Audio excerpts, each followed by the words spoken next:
Afshin, this is SKMDK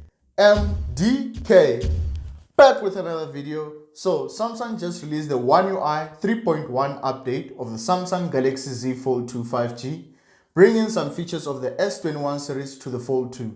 So I recently downloaded and installed it manually.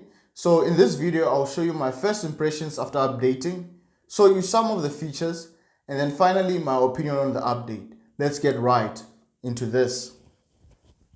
So after updating, there's really nothing that jumps off the UI to suggest that there's been an update. The UI still feels exactly the same as the 3.0 update with a smooth and visually appealing UI. I had to dig in more into the update to find out what really changed. So let's move on to what are the new features that I found. Starting with the camera app, this is where most of the updates are coming from. The UI still looks exactly the same except the fact that I noticed that in the camera modes, the word live focus has been changed to portrait. So instead of live focus, we now have portrait, and instead of live focus video, we now have portrait video.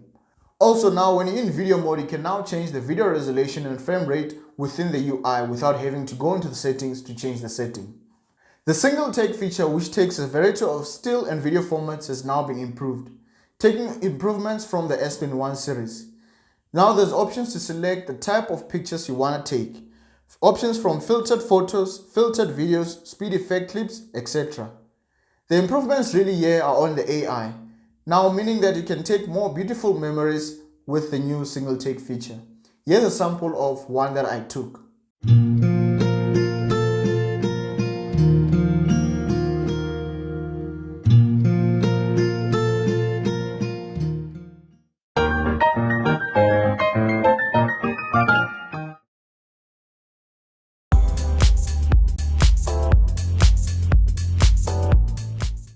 Still on the camera, another S21 feature that has been brought to the Fold 2 is the multi-mic recording in the Pro video mode. This, as the name suggests, allows for multiple sources of audio for your videos. Meaning audio can be recorded with your phone mic as well as a connected Bluetooth device. The emphasis here on a Bluetooth audio device, meaning not wired microphones. I also tested with connecting more than one Bluetooth audio device and was still able to pick up the audio from all Bluetooth devices. I think this is a great feature for if you're recording interviews, because then everyone in the panel can have their own microphone. Another feature that has made its way to this update is the improved touch autofocus and auto exposure controller. Now you can lock the focus and adjust the brightness using the slider that shows up, meaning that you can then ensure that you take the best shot. Unfortunately, the new director's view feature that came with the S21 didn't make its way to this update. While on the topic of capturing memories, one cool that came with the S21 series, the Object Eraser tool, has made its way to this update. When you first update, you might not pick it up, but what you need to do is you just need to go to Settings on your top right corner and then click on Labs to enable this feature. I've tested this feature, but I sometimes feel like it's sort of a hit or miss because sometimes the AI struggles to actually remove the object from the picture, but sometimes it works well.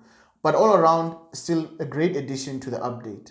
On to some privacy improvements. The option to remove location metadata is now present, meaning that now you can ensure that when you share your picture, it doesn't retain information of where the picture was taken. This brings us nicely to the next new feature, which is private share. This was introduced with the S21 series also, allowing for a more secure way of sharing files, including an option of how long the receiver has access to the file, as well as having information of how many times they actually opened the file. Unfortunately, I couldn't get this to work with my device. It keeps on saying that it cannot recognize by SIM phone number. I tried this also with another device that runs Android P or later, but still to no luck. If you know how to actually sort out this issue, please let me know in the comment box. Also, by the way, you can actually install private share on your phone as long as you're running Android P or later. This can be found in your Galaxy store. Now looking at some more extra features. The new Eye Comfort Shield feature, which debuted with the S21, is also present.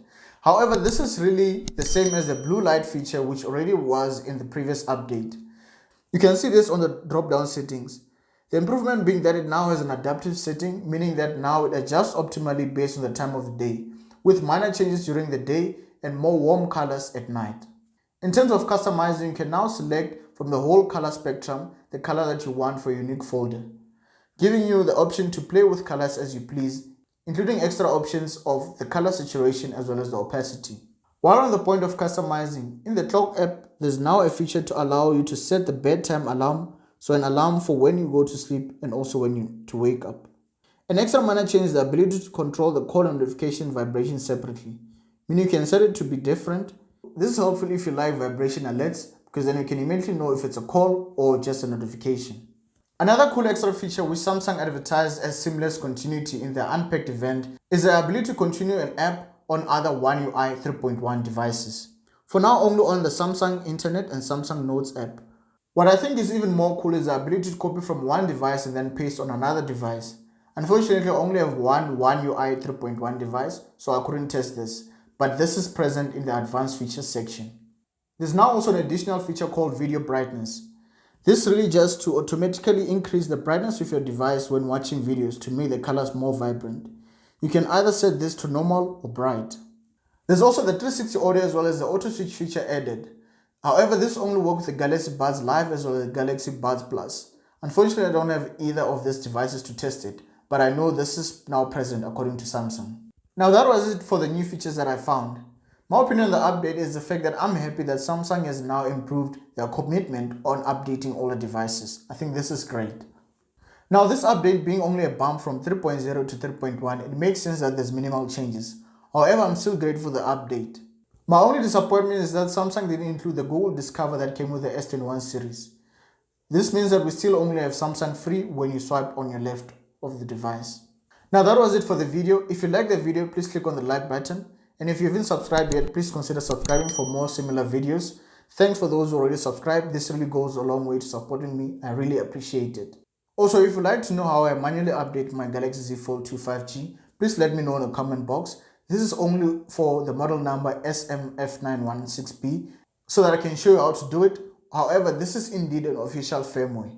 Also, there's a very high possibility that I missed some new features in the One UI 3.1. If you did pick up some new features, please let me know in the comment box also. Until then, see you in the next one. Cheers.